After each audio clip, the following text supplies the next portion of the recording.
Okay, my friend, now I'm going to show you the third model or company's most powerful and the most highest lumens.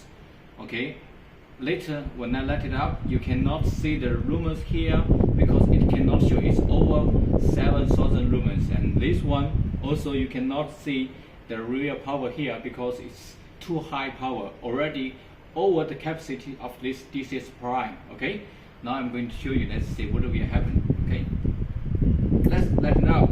Oh my god, look, it starts from 60 watts, now it's 59 watts. Okay, and you can see here what happened. Come, okay, you cannot see the lumens here.